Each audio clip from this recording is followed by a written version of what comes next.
Guys, चलिए आपको दक्षिणी राजस्थान के प्रसिद्ध तीर्थस्थल बेणेश्वर के बारे में अवलोकन कराते हैं तथा उसका परिचय देते हैं। यह डूंगरपुर जिला के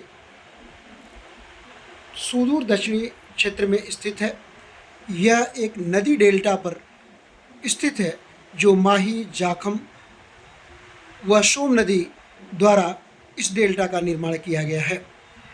बेणेश्वर इसे आदिवासियों का कुंभ भी कह सकते हैं, क्योंकि माघ शुक्ल पक्ष पूर्णिमा को हर वर्ष यहाँ पर माऊजी महाराज की याद में मेला भरता है, जिसमें गुजरात, मध्य प्रदेश व राजस्थान के सुदूर जिलों से लोग स्नान करने तथा अपने पितरों का तर्पण व मेला का दर्शन करने आते हैं। इसे हम आदिवासी समाज का संगम भी कह सकते हैं, क्योंकि यहाँ माही, जाखम व सोम नदी तीनों आकर मिलती हैं।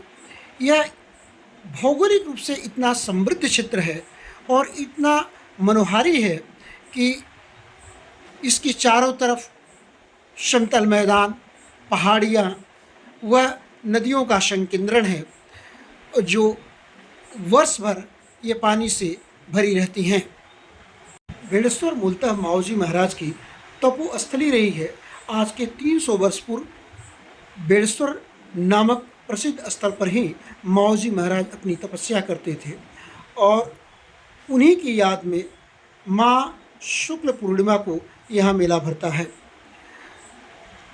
माऊजी महाराज ने आदिवासी समाज में चेतना का विकास करना, जन जागृति पैदा करना, उनके उत्थान के लिए काफ़ी प्रयास किया। वह आदिवासी समाज के साथ माऊजी महाराज का विशेष लगाव रहा।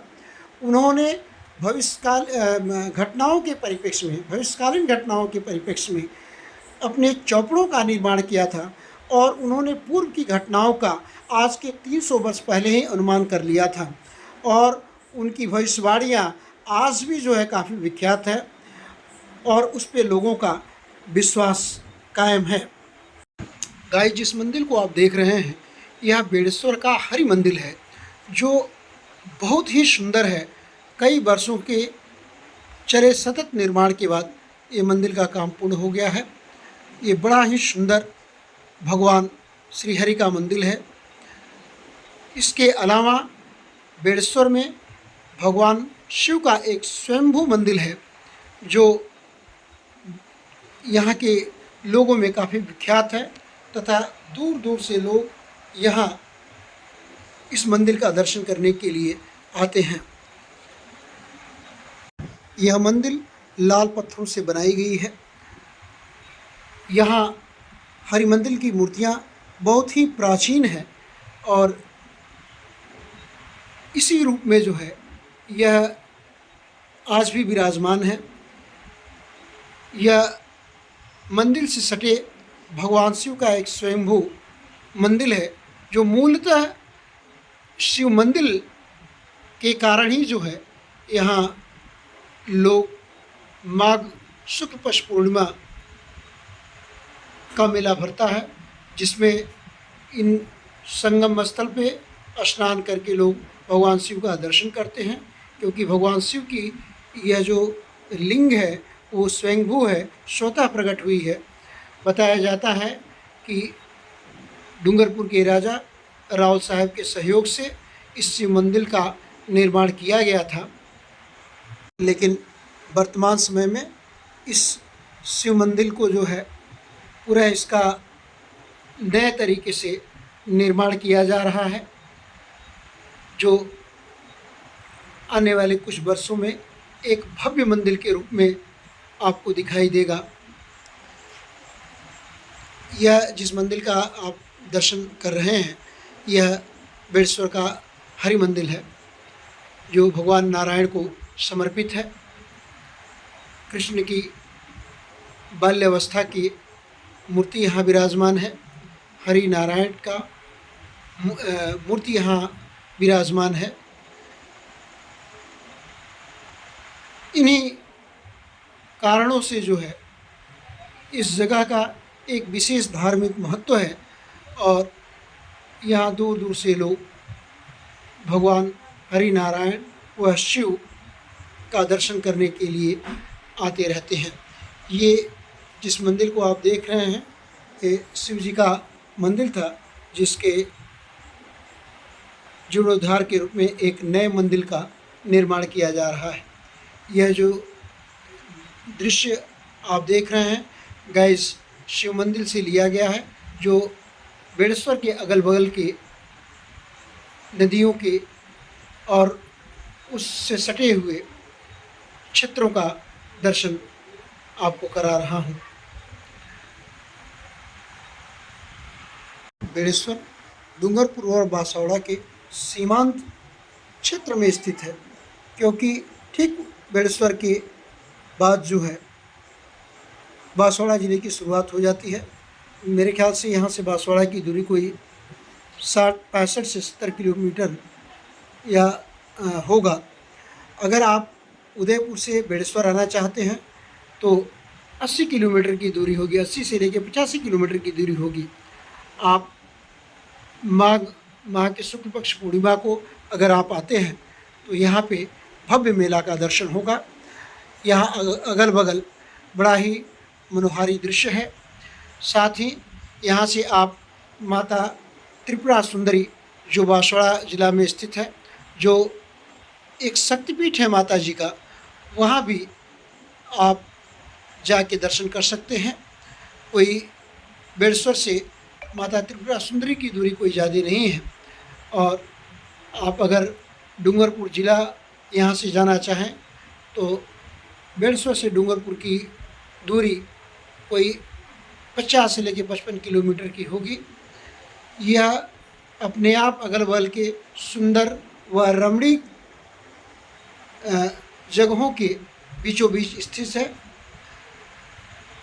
राजस्थान सरकार द्वारा बेड़ेश्वर में एक भव्य पुल का निर्माण कराया जा रहा है, जिससे बरसात के समय में लोगों को जो आने जाने की असुविधा होती है, जब माही और सोम नदियों का पानी तेज़ी से बढ़ने लगता है तो यह एक टापू सदृश स्थिति बन जाती है, लोगों का आना जाना बंद हो जाता है। इसी को समाप्त करने के लिए राजस्थान सरकार द्वारा एक काफ़ी जो है बड़े पुल का निर्माण किया जा रहा है।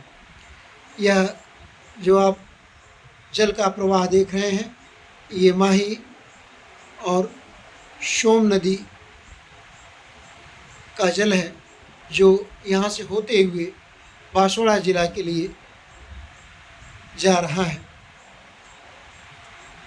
बेड़ेश्वर जनजातीय समाज का एक महत्वपूर्ण व पवित्र धार्मिक स्थल है, जहाँ पे बड़े पैमाने पर लोग वर्ष भर भगवान का दर्शन करने के लिए आते रहते हैं, अपने पितरों का तर्पण करने के लिए आते रहते हैं। क्योंकि ये जो नदियों का जल आप देख रहे हैं ये सदावाहिनी है, ये वर्ष भर जो है जल का प्रवाह होता रहता है। क्योंकि डूंगरपुर और बांसवाड़ा ये दो ऐसे ज़िले हैं जो राजस्थान में सबसे अधिक वर्षा होती है, इसके कारण जल का प्रवाह यहाँ इन नदियों में बराबर बना रहता है। गाइस, अगर आप यहाँ से जनजातीय क्षेत्र की सबसे बड़े डैम को देखना चाहें, जो बांसवाड़ा ज़िला में स्थित है, माही डैम, वहाँ आप जा सकते हैं। वो भी एक महत्वपूर्ण जो है घूमने की जगह है। उसकी दूरी यहाँ से कोई ज़्यादा नहीं है, इसलिए यह अगर आप आना चाहते हैं तो बेड़ेश्वर के साथ साथ इसके आसपास के दूसरे रमणीक स्थलों का भी आप दर्शन कर सकते हैं।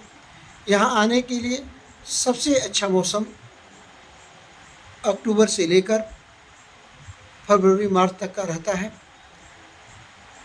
इन मौसमों में आप आएँ तो यहाँ मौसम काफ़ी सुहावना रहता है और न ज़्यादा गर्मी पड़ती है न ज़्यादा ठंडी पड़ती है।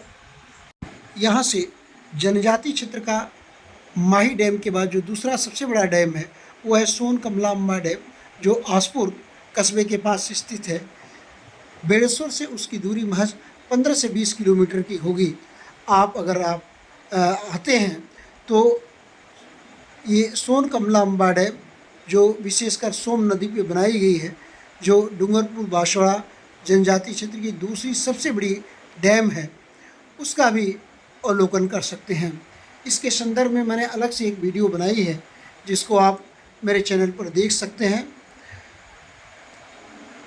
इसके अलावा डूंगरपुर,